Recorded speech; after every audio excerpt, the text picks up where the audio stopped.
Madam, നമ്മൾ നേരത്തെ പറഞ്ഞ പോലെ നമ്മൾക്കുള്ള പല സൗകര്യങ്ങളും അല്ലെങ്കിൽ നമുക്കുള്ള പല സുഖങ്ങളും മാറ്റിവെച്ച് കുറേയധികം സാക്രിഫൈസുകൾ, കുറേയധികം ചേഞ്ചുകൾ, നമുക്ക് സാക്രിഫൈസ് എന്ന് പറയുന്നതിനേക്കാൾ കുറേയധികം ചേഞ്ചിലൂടെ കടന്നു പോയിട്ടാണ് മാതാപിതാക്കൾ പൊതുവെ കുട്ടികളെ വളർത്തിക്കൊണ്ടുവരുന്നത്. പക്ഷേ ഈ വളർത്തിക്കൊണ്ടുവരുന്ന ഘട്ടത്തിലും നിർമ്മല മാഡം പറഞ്ഞതുപോലെ മാതാപിതാക്കളുടെ ആഗ്രഹങ്ങൾ, ഞങ്ങൾക്ക് ഇന്നതാവണമെന്നായിരുന്നു ആഗ്രഹം, അല്ലെങ്കിൽ ഞങ്ങൾക്ക് നീ ഇന്നതാവണമെന്നുള്ളതാണ് ആഗ്രഹം, അത്തരത്തിൽ അവരുടെ ആഗ്രഹങ്ങളും അവരുടെ സ്വപ്നങ്ങളും ഈ കുഞ്ഞുങ്ങളിലേക്ക് അടിച്ചേൽപ്പിക്കുന്നതായി വരാറുണ്ടോ? അത് ഈ കുഞ്ഞുങ്ങൾക്ക് എങ്ങനെയാണ് മാനേജ് ചെയ്യാൻ പറ്റാറുള്ളത്? ഞങ്ങൾ കമ്മീഷനിലിരുന്ന സമയത്ത് ഞങ്ങൾ ഒരു സംവാദം എന്ന് പറഞ്ഞൊരു പരിപാടി നടത്താറുണ്ട് കുട്ടികളുമായിട്ട്. എല്ലാ ഡിസ്ട്രിക്റ്റിലും ഒരു 10-70 കുട്ടികളെ, ഈ രണ്ടുപേരെ ഓരോ സ്കൂളിൽ നിന്ന് ഒരു 7th 9th അല്ലെ 9th 11th 9th and 11th കുട്ടികളെയാണ് വിളിച്ചുകൊണ്ടിരുന്നത്. അപ്പോൾ കുട്ടികൾ, പ്രത്യേകിച്ചും 11th കുട്ടികൾ പറയുന്നതാണ്, ഞങ്ങൾക്ക് ഒട്ടും ഇഷ്ടമില്ലെങ്കിൽ ഞങ്ങളെ നിർബന്ധിച്ച് സയൻസ് എടുപ്പിക്കുന്നു. ഇത് ഒരു മെൻ്റൽ ഹെൽത്ത് ഇഷ്യൂ ആയിട്ട് തന്നെ ഇന്ന് വരികയാണ്.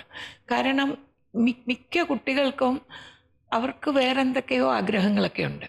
പക്ഷേ ഇത് നമ്മൾ ഈ എൻട്രൻസ് എക്സാം എഴുതിയില്ലെങ്കിൽ സോഷ്യലി ഒരു ആക്സെപ്റ്റബിൾ അല്ല. നമ്മുടെ കുട്ടി കോമേഴ്സ് എടുത്തു അല്ലെങ്കിൽ ഹ്യൂമാനിറ്റീസ് എടുത്തു എന്ന് പറയുമ്പോൾ അത് പേരൻസിനാണ് അതൊരു സോഷ്യൽ ഒരു ഡൗൺഗ്രഡേഷൻ കിട്ടിയ പോലെയാണ്. നമ്മുടെ കുട്ടി മറ്റെല്ലാവരുടെയും കൂടെ എൻട്രൻസ് എഴുതിയില്ല എന്നുള്ളത്. അതുകൊണ്ട് കുട്ടികളെ വളരെ നിർബന്ധിച്ച് ഇത് എടുക്കുന്നത് കുട്ടികൾക്ക് ഭയങ്കര സ്ട്രെയിൻ ഉണ്ടാക്കുന്നുണ്ട്. കുട്ടികളുടെ ബിഹേവിയറൽ പല കേസുകളിലും ബിഹേവിയറൽ പ്രോബ്ലംസിൻ്റെ ഒരു ഓറിജിൻ തന്നെ ഈ ഇഷ്ടമില്ലാത്ത സബ്ജക്റ്റും, അത് സബ്ജക്റ്റ് മാത്രം എടുത്താൽ പോരാ, പിന്നെ അതിൻ്റെ അക്കമ്പനിയുമായിട്ട് ട്യൂഷൻ. അപ്പോൾ ഈ വെളുപ്പം കാലത്ത് 4 മണി തൊട്ട് പേരൻസിനും അവരും കുട്ടിയെയും കൊണ്ട് ഓടുകയാണ്. പക്ഷെ കുട്ടിക്ക് ഈ സബ്ജക്റ്റിനോടൊരു അഭിരുചി ഇല്ലാത്തതുകൊണ്ട് ഇത് കുട്ടി ആകെപ്പാടെ അങ്ങ് തകരുകയാണ്. ഇത് എന്ത് ചെയ്യണമെന്ന്. പിന്നെ കമ്പൽസറി ആയിട്ട് എങ്ങാണാൻ പരീക്ഷ പാസ്സായി എൻട്രൻസ് കിട്ടിയാൽ പിന്നെ ആ കുട്ടി ഈസ് ഡൂംഡ്. ആ സബ്ജക്റ്റ് ഇഷ്ടമുണ്ടെങ്കിലും ഇല്ലേലും പഠിച്ചേ തീരത്തുള്ളൂ. അപ്പോൾ അതൊരു വളരെ ഇമ്പോർട്ടൻ്റ് ആണ്. ഒരു കുട്ടി ഒരു സെപ്പറേറ്റ് ഇൻഡിവിജ്വലും കൂടെയാണ്. അപ്പോൾ ആ കുട്ടിയുടെ ഡെവലപ്മെൻ്റൽ റൈറ്റ് എന്ന് പറയുന്നത്, നമുക്ക് ആർക്കും ഒരു വീട്ടിൽ തന്നെ നമ്മളെല്ലാവരും വ്യത്യസ്തരായ വ്യക്തികളാണ്, നമ്മുടെ ടാലൻസ് വ്യത്യാസമാണ്. അപ്പോൾ നമുക്ക് ഒരിക്കലും നമ്മുടെ കുട്ടി നമ്മളെപ്പോലെയോ അല്ലെങ്കിൽ നമ്മുടെ തന്നെ മറ്റൊരു കുട്ടിയെ പോലെയോ ആണെന്ന് നമുക്ക് വിശ്വസിക്കാൻ വയ്യ. അപ്പം എന്താണ് ബെസ്റ്റായിട്ട് ആ കുട്ടിയുടെ എബിലിറ്റി ഐഡൻറ്റിഫൈ ചെയ്യാൻ അതിൽ ടീച്ചേഴ്സും കുട്ടികളും കൂടെ പേരൻസും കൂടെ ചേർന്ന് പിന്നെ ഓപ്ഷൻസ് കാണിച്ചു കൊടുക്കുക. ഇന്ന് പലപ്പോഴും കേരളത്തിൽ ഞാൻ കാണുന്നത്, നമ്മൾ കുട്ടികളെ നമുക്കറിയാവുന്ന ലോകത്തിനേക്കാണ് തയ്യാറെടുപ്പിക്കുന്നത്. പക്ഷേ നമ്മൾ കുട്ടി ജീവിക്കാൻ പോകുന്ന ലോകം എത്ര വേഗം മാറിക്കൊണ്ടിരിക്കുകയാണ്. അപ്പോൾ എത്രയോ ഓപ്പർച്യൂണിറ്റീസും എത്രയോ ഓപ്ഷൻസ് വരുന്ന ഒരു ലോകത്തിലേക്കാണ് കുട്ടി പോകേണ്ടത്.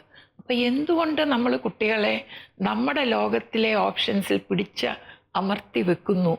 ഇപ്പം മലയാളികളെ തന്നെ നോക്കുവാണെങ്കിൽ ഈ സയൻസ്, ഈ എൻട്രൻസ് എക്സാമിനോടുള്ള ഒരു ഭ്രമം, അതേസമയം നമ്മൾ ലോകത്തിൽ മലയാളികളുടെ ഡെവലപ്മെൻറ്റ് നോക്കുകയാണെങ്കിൽ ആർട്ടിസ്റ്റിക് ഫീൽഡ്സ്, ക്രിയേറ്റീവ് ഏരിയയിൽ എത്ര ടാലൻറ്റഡ് ആയിട്ടുള്ള മലയാളികൾ കുട്ടികളുണ്ട്. ഇതിൽ നിന്നൊക്കെ ഈ ട്രാപ്പിൽ നിന്ന് എസ്കേപ്പ് ചെയ്ത് ഫോർ വേരിയസ് റീസൺസ് പോകുന്ന ആൾക്കാർ എത്ര കാര്യമായിട്ട് പേരെടുക്കുന്നു. റസൂൽ പൂക്കുട്ടിയാണ് ഒരു വലിയ എക്സാമ്പിളായിട്ട് ഞാൻ എപ്പോഴും പലയിടത്തും പറയുന്നത്. റസൂൽ പൂക്കുട്ടിയുടെ വീട്ടുകാർക്ക് വേറെ ഒന്നും ചെയ്യാൻ നിവർത്തിയില്ലാഞ്ഞുകൊണ്ട് ഒരു ഓസ്കർ കിട്ടി. അല്ലെങ്കിൽ റസൂൽ പൂക്കുട്ടി ഒരു ഓർഡിനറി എൻജിനീയറായിട്ട് എവിടെയോ ഇരുന്നു പോയേനെ. അപ്പോൾ അതുകൊണ്ട് നമ്മൾ നാളത്തെ വരുന്ന ലോകം, ഈ എത്രയോ മാറിക്കൊണ്ടിരിക്കുന്ന ആർട്ടിഫിഷ്യൽ ഇൻ്റലിജൻസും ഒക്കെ ഡോമിനേറ്റ് ചെയ്യാൻ പോകുന്ന ഒരു ലോകത്തിലേക്ക് നമ്മുടെ കുട്ടികളെ അവരുടെ കഴിവനുസരിച്ച് തയ്യാറെടുപ്പിക്കാൻ നമ്മൾ ശ്രമിക്കണം.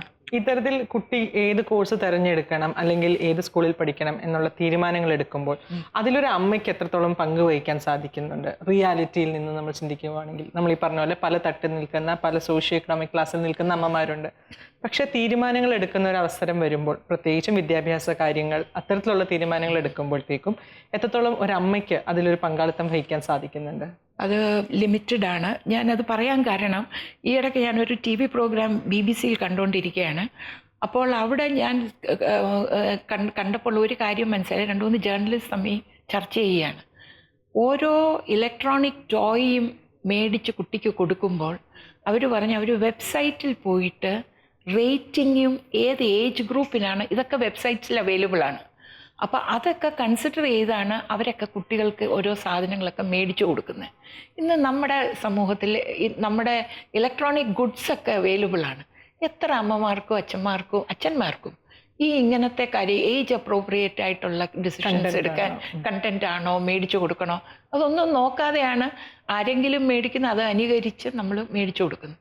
എന്ന് പറഞ്ഞ പോലെ നമ്മുടെ awareness about opportunities and options കുറവാണ്. അത് പേരൻസിന് ആ ഇൻഫർമേഷൻ ആവശ്യത്തിന് കിട്ടിയില്ലെങ്കിൽ അവർക്കായിട്ടൊരു ചോയ്സ് അവരവരുടെ അറിവ് വെച്ച്, അതാണ് ഞാൻ പറഞ്ഞത്, അവരറിയുന്ന ലോകത്തിലേക്കാണ് അവർ കുട്ടിയെ തയ്യാറെടുക്കുന്നത്. ഇതിലെനിക്ക് തോന്നുന്നു സ്കൂൾസിനൊക്കെ they have to play a much bigger role. കാരണം ഈ കരിയർ കൗൺസിലിങ് കാര്യങ്ങൾ അത് പേരൻസിനെയും കൂടെ ഇൻവോൾവ് ചെയ്തുകൊണ്ട് കുട്ടിയെ ഏറ്റവും അറിയാവുന്ന 2 വ്യക്തികളാണ് ടീച്ചറും പേരൻസും. അവർ 2 കൂട്ടരും കൂടെ കുട്ടിയുമായിട്ടിരുന്ന് മാഡം പറഞ്ഞ പോലെ ഈ എന്തൊക്കെയാണ് ഓരോന്നിൻ്റെയും ഭവിഷ്യത്തുകൾ അത് കുട്ടിക്ക് അറിഞ്ഞുകൂടാ. കുട്ടി അട്രാക്റ്റഡ് ആകുകയാണ് ഓരോ കാര്യങ്ങളിലേക്ക്. അപ്പോൾ അത് പറഞ്ഞു മനസ്സിലാക്കി ഒരു വയമീഡിയയിൽ കൊണ്ടുവരാൻ പറ്റുന്നതാണ്. പക്ഷേ ഒരു കാര്യമുണ്ട്, ഇന്നും പല കുട്ടികളും ഓരോ കോഴ്സ് എടുത്തു കഴിഞ്ഞ് ഒരു ഡിഗ്രി കഴിഞ്ഞിട്ടാണ് പിന്നെ ഓപ്പർച്യൂണിറ്റീസ് കണ്ട് ഷിഫ്റ്റ് ചെയ്യുന്നത്. പക്ഷെ ഒരിക്കലും ഒരു കുട്ടി ഏത് സബ്ജക്റ്റ് എടുത്താലും ഇന്ന് ഡൈവേഴ്സിഫൈ ചെയ്യാം. അപ്പോൾ സ്ട്രെസ് മെൻ്റലി ഉണ്ടാക്കരുത്, അതായിരിക്കണം കീ. അതാണ് അച്ഛനും അമ്മയും മനസ്സിലാക്കുന്നത്.